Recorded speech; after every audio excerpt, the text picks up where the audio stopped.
The reason I'm writing to you is I am concerned about my friend, who I'll call Brian, so I'm sure Brian's not his real name, but we can refer to him as Brian. Brian. He's been sober for almost 2 years and has been working in a bar as a bartender. I think this is horrific. How can someone in recovery serve alcohol? That's like being a drug dealer, in my opinion. So it sounds like he's pissed. Yeah. And there's a lot to that. Yeah, and worried that Brian is, spoiling things for other people, I guess. Either that maybe, or maybe close to a relapse. I mean, he is handling his drug of choice. Right. Which I can understand that would seem concerning. It is concerning. He's asking us to talk some sense into him. He says, can you guys talk some sense into him? Signed, JB. So this is, we need to unpack this. This is pretty That's a lot. There's a lot in there, I think. Yeah. So, JB, you're concerned about your friend Brian, who is has some clean time. 2 years is good, but still considered early recovery, right? So he's in early recovery, although he's established some abstinence. He works at a bar, pouring drinks. Right. And JB is concerned. He thinks this is horrific, in his own words. Yeah. You know, and can we talk some sense into Brian about what Brian, at least what JB thinks Brian is doing wrong? Well, let me just touch a little bit on first, just a minute, to talk about the idea of being around your drug of choice. Okay. And that is a little bit worrisome to be, to have that going on, because really one of the most powerful triggers for relapse in an animal model is the environmental cues. And you think about this, with smoking cessation. If people who hang out in smoking areas and trying to stop smoking have a real trouble doing that. Sure, the smell alone is enough to get you. I quit smoking. I get that. Yeah, but even in animal models, it's not a 100%. You mean that they will return? That's right. To whatever it is they were doing. That's right. He's referring to that rat experiment where there was the lone rat and then the society of rats. Yeah, and then when you talk about with people, that there's really a wide range. If I were Brian, I may have trouble with being around alcohol, but Brian's 2 years sober.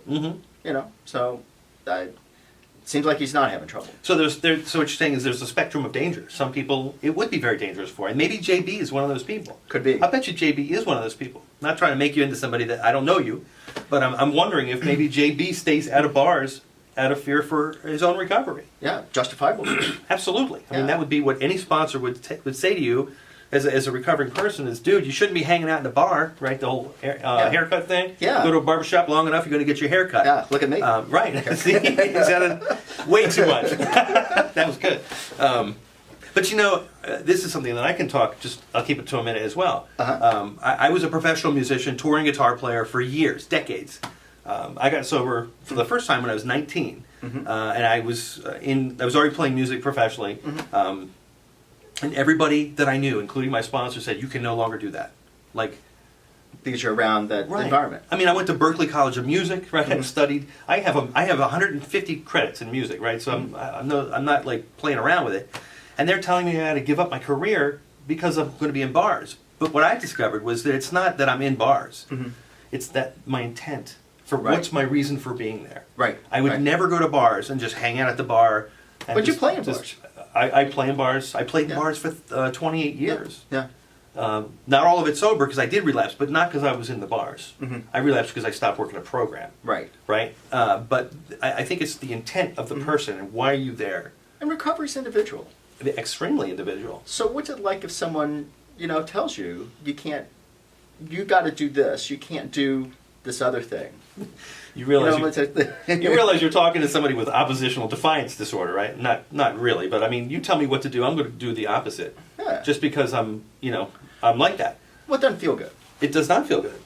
I don't want to be told. Nobody wants to be told. He's being judged. Absolutely. Maybe. I mean, it's possible that JB is talking to his friend, and his friend may feel hurt or judged and. Yeah, how does what's it like? What's it like for Brian? Maybe he's like an amazing mixologist. He might be a mixologist. I don't know. I mean, you don't know. So he's and is everyone in a bar, problematic drinker? Absolutely not. I would say the same ratio in the bar as in society, which is what, 1 in 9, 1 in 10. Probably a little weighted, a little bit biased, so maybe 1 in 8. Okay. Something like that. So certainly not everybody in there is going to be problematic drinker. He mentions the drug dealer thing. I wouldn't say it's the same thing because if I'm buying heroin from an abandoned house in Baltimore City, I probably have a problem. Right.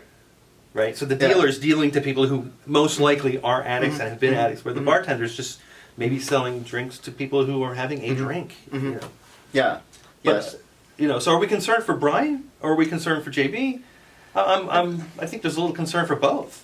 Yeah. It sounds to me like JB has had success, which JB, that's wonderful. I think it's great. Well, he's got 8.5 years, so he's doing something right. Doing something right. Yep. But recovery's not a one-trick pony. I mean, there are. It just as there are many different people. Everyone's a little bit different. Recovery's a little bit different for everybody. And what works for Brian, something's working. He's got 2 years. Yeah, I mean, it's not. It may be very different than what works for JB, and that's So, I know I've been judged for various things, and it feels awful. Yeah. On receiving it. Well, when I was told my sponsor said I can no longer be a musician, that was if I wasn't committed to recovery, it would have been a deal breaker. Yeah. Right. I would have been driven out. Did you stick with the sponsor? I did. I did. Yeah, because I knew that that was his opinion. Okay. And I also knew why I was in those environments. Yeah. Okay. So yeah, but I think, and I don't want to ruffle up too many feathers, but like the 12-step rooms are amazing for the people that they work for, right? But they don't work for everybody, and I know that's hard for some people to hear who are really dedicated, and it has nothing to do with a flaw in the program. I think the programs are designed for people who are willing and at a point of change. And who the program's designed for people the program works for. Right. and it may work for both of these guys we're talking about. Yeah. But in different ways. Yeah. And JB, I feel like maybe you're pushing a little bit of your personal perspective onto your friend. Maybe talking with Brian and having a conversation about it. And I'm trying to understand how he's doing it and what does he have in place that's protecting him. He may have a whole thing set up with his sponsor about daily check-ins and really paying attention to triggers, which. And it may be that Brian is, well positioned as a bartender to help people. Yeah, that's true too.